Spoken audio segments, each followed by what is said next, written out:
Hello, hello, and welcome again to Aldsidu. Old customs or old ways. This is what the word Aldsidu means.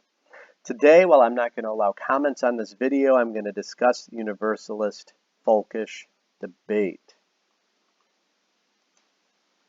So I have to give some disclaimers. First of all, Aldsidu is a light org. So what's the difference between a light org and a full-blown organization? One, we are not 501c3. And I'm a certified public accountant or CPA. I know exactly the tax consequences in a 501c3. I know it better than non-CPAs, that's for sure. And Aldsidu will never be anything but an educational hub and networking hub. We are a Facebook page that gives articles out for education. We are a Facebook group with over 2,400 members. We are also a website by Wix, so we have 300 or 400 Wix members. It might even be 500. I'm sorry, I don't know that exact number. I haven't counted it or looked it up in a while. We also have a networking list, which is on our website at aldsidu.com. There's a networking list where we have individuals, families, and local communities listed as members who have their contact information up. They wish to network and find like-minded people to do ritual with. So that is Aldsidu, and of course this YouTube channel. So that's Aldsidu in a nutshell. We will always be an educational hub and a networking hub. We do have a mission statement with 7 points. Most of them are pretty bland, like these are what our holidays are: Yule, Winter Nights, Sigerbloat, Varbloat, I guess the English would call it Osterbloat, etc. The lunisolar nature of the calendar. We use the historical sources to reconstruct bloat and symbol, things like that. So if you agree with our mission statement, which is pretty bland, then taking part in learning and educating others is obviously the whole point of our group, and you would be most welcome. Now, of our 7 points in our mission statement, I must state as one of my 3 disclaimers today, my second disclaimer is Aldsidu individuals and Saxon Hoffs reject all forms of bigotry and racism. And ancestor honoring or ancestor veneration is not racist behavior in our view. I'll discuss that more. And being against the family and kinship models is not a form of racism. To be proud of your family, to be part of your family is the most important part in existence, and it was for Germanic heathens. I will prove that in the next few slides. So remember, though, as part of our mission statement, Aldsidu individuals and Saxon Hoffs reject all forms of bigotry and racism. It's not tolerated. Bigots get banned. And as my third and final disclaimer, I'm going to state, hey, we all have personal histories. We all walk in our own shoes, and our personal histories do affect us. The Sasses are a northern German family. Some of my line moved to America, obviously. I'm a part of the American line. I was born and raised in America. My father's first language was Plattdeutsch and Hochdeutsch. He was raised by my grandparents who moved here. So he grew up learning German there and English here. So, you know, my mom's family, while some are in Germany today, especially her brother and their family, but my mom's family's in America for the most part. So first I was raised, but not in a Lutheran family because my father married my mom and my mom was Catholic. So, you know, the Sasses in America were raised Catholic, even though the Sasses in Germany are Lutheran. And most northern Germans were Lutheran. But I did convert to Judaism in my 20s, and I also became an atheist in my 20s, so my 20s was an eventful decade for me. And I was on atheist pages. I was a part of the Freedom from Religion Foundation, which is against taxpayer money going to fund religious things. Some people don't want their tax dollars to go to a public manger scene, for example. They want to separate church and state. It's also an American ideal. And then in my late 20s, very end of my 20s, I was just about 30, I then decided to stop remaining an atheist and to follow Old Saxon heathenry, which I have now for 21 years. I'm not going to allow commenting on this video. So what was historical heathenry? Let's begin there. So the Old Saxon words I'm going to cover today is kuni or kin, meaning kin or family. And kind is the offspring of the family. So kin is the family. Kind with the D is the offspring of the kin. Now, Thor's wife, her name in the Norse is Sif, but in Saxon it's Sib. And in our modern English language, we have siblings. So what's my point? Your sibling gets married. So I have a brother, he got married. So I have now two siblings because my brother got married, and I have a sister-in-law, a sibling. And their children were considered my siblings as well. Um, those who marry into the kin are a part of the sib. And the sib, or sibba or sifyun, this is the most important unit in pre-Christian historical heathen society.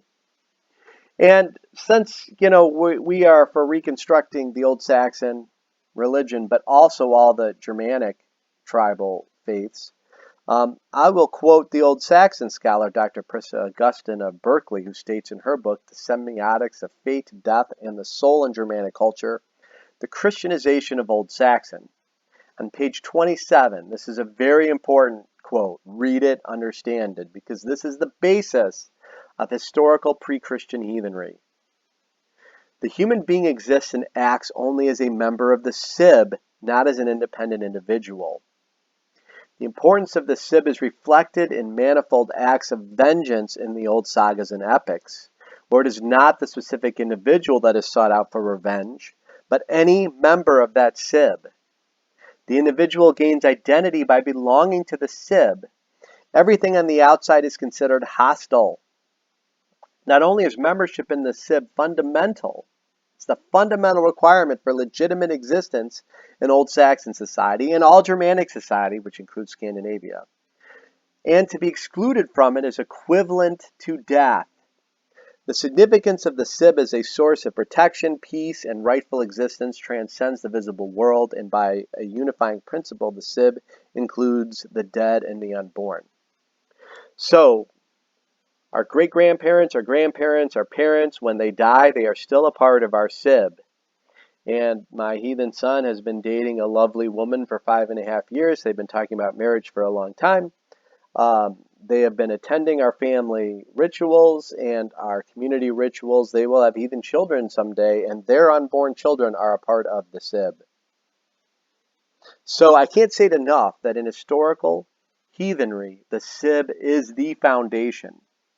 And one of the things that drives me crazy in modern Aldsidu today is the word kindred. Because sometimes kindreds in Aldsidu are a bunch of solo practitioners that don't have any heathens in their families. And I do feel for them. And I understand they want to do group ritual. But like Christians in church, there's a bunch of people who aren't blood related joining together, and that becomes their family. I am a founder of a local heathen community in Chicago, and we teach that home veneration with your family is more important than the local community. And the idea of a kindred becoming your family, I understand that adoption existed, but adoption was still rare. It existed, but it was still rare. Family is connected through birth. Kind is the offspring of the kin.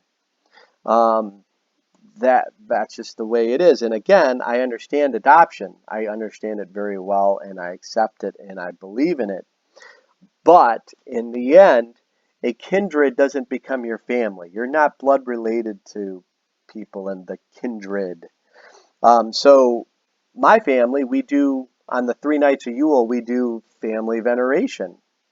The 7 of us in our house together as a family. We're doing that. But on the closest Saturday to the 3 nights of Yule, we also do ritual with the local community, and that's typically at our house by our Irminsul God pole, our herg. We have the resources, the materials in my home and my land, so we do it there. But this is a nice addition to family ritual. And to be super blunt, until our children and our grandchildren and our great-grandchildren are heathens, we haven't accomplished much as a religion yet. And you can call me crazy for saying that, but it's true. Until we marry heathen spouses and we raise heathen families, what are we actually growing a religion?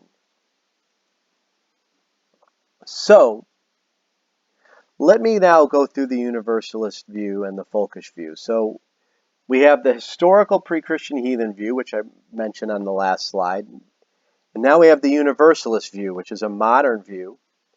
And that view is anyone can be heathen, and by anyone, it means all people. Simple. And there's the Folkish view, which is also a modern view. And there's two Folkish views. One is uneducated and racist, and one some people still argue is racist, but other people make a good case that it's not racist. Is it racist to worship your ancestors? No. Is it racist to be proud of your family? No. And sadly, many in modern Aldsidu claim that these things are racist and bad behaviors, and yet there is so much evidence for a pre-monotheistic religion throughout the whole world that people venerated their ancestors in the past. It is not wrong to love yourself and to love your family, no matter what the modern world says.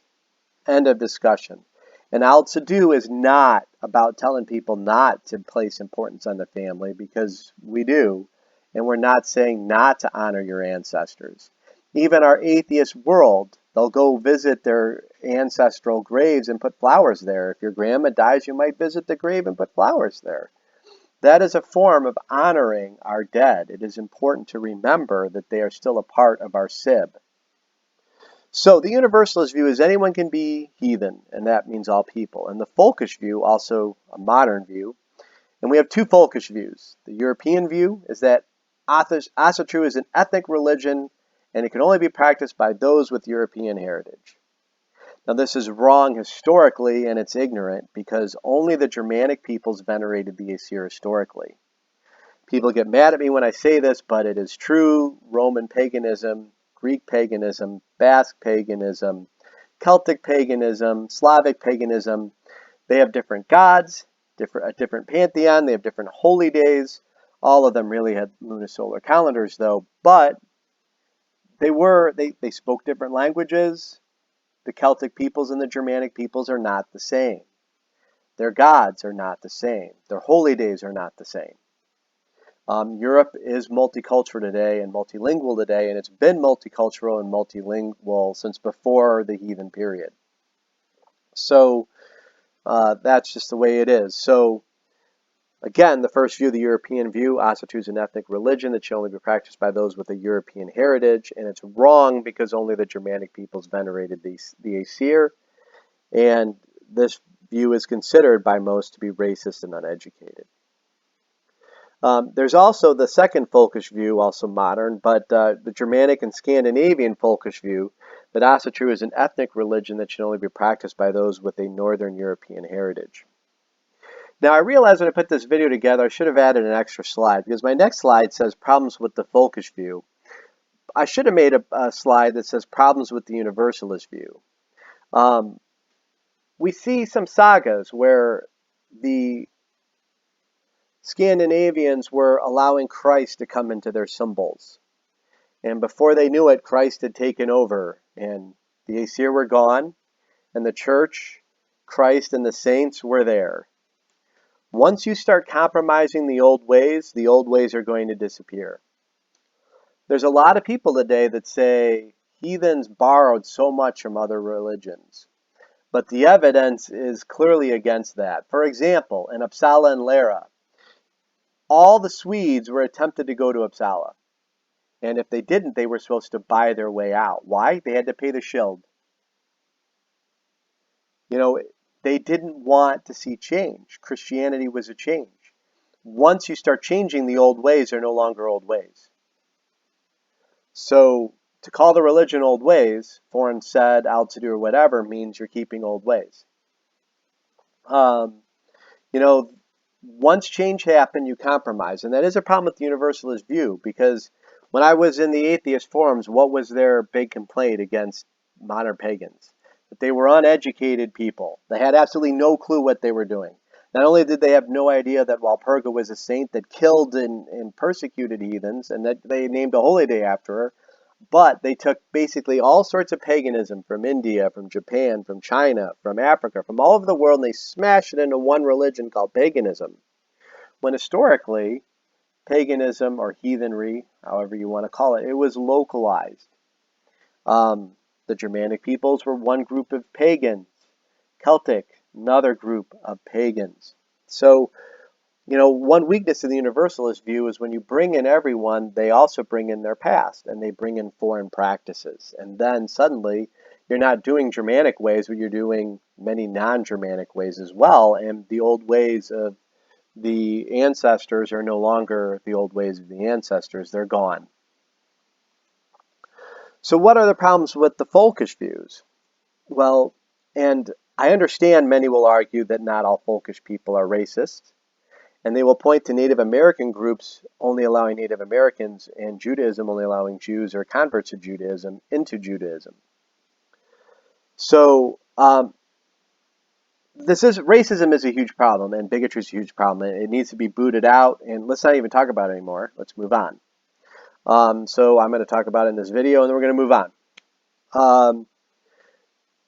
But the other problem with this that I do need to address is point number 2, is that the Native Americans, a lot of them kept their religion when they were being conquered by the settlers to America. And the Jews went through the worst pogroms, the worst persecutions, the worst holocausts that the world has ever seen. And they didn't convert to Christianity by their Christian abusers.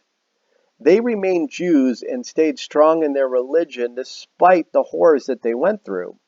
And while it is true that some Germanic peoples did convert freely, many were converted by force, and they chose not to keep the old ways. They rejected the old ways and went to the new ways of Christianity. So, point being is that the Germanic peoples and the Scandinavian peoples converted to Christianity almost 100%. Well over 99% of them did.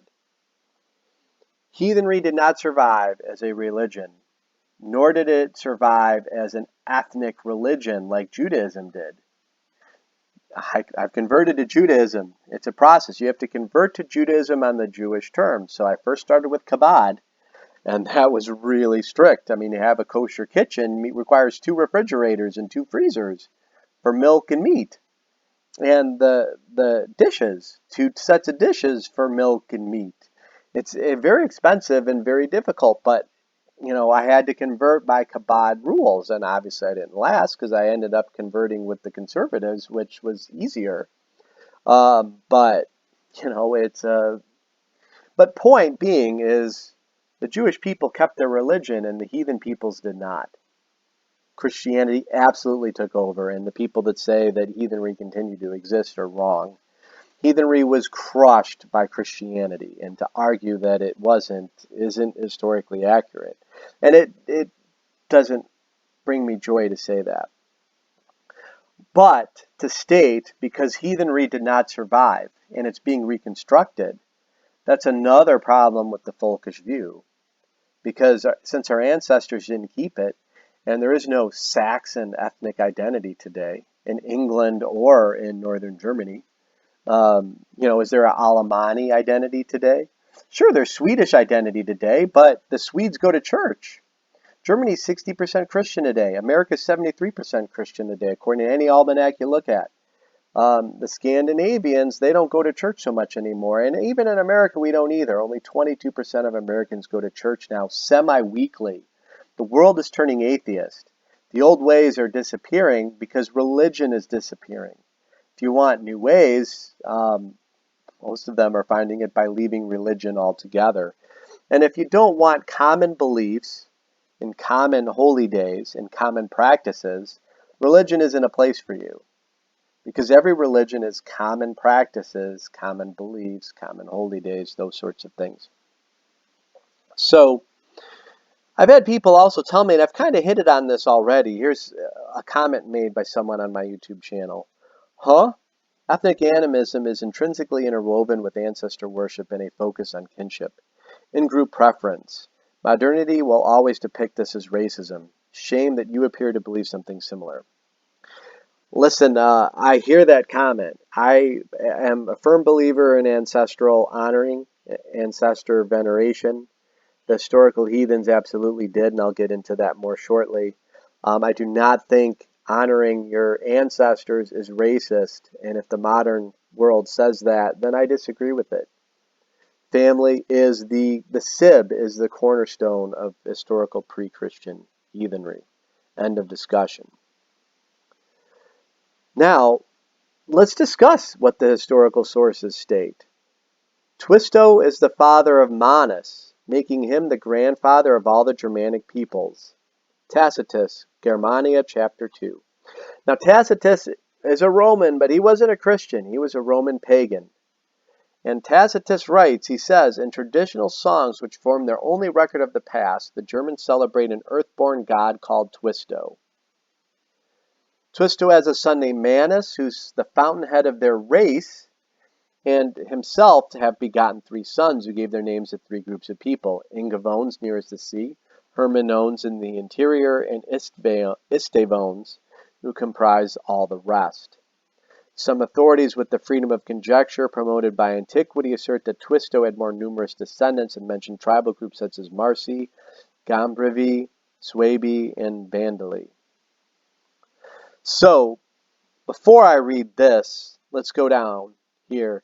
Tacitus says Twisto fathers Manus, who has 3 sons: Ermin, or Yorman, that's a by-name for Odin; Ingvi Freyr, we know who he is; and Istve.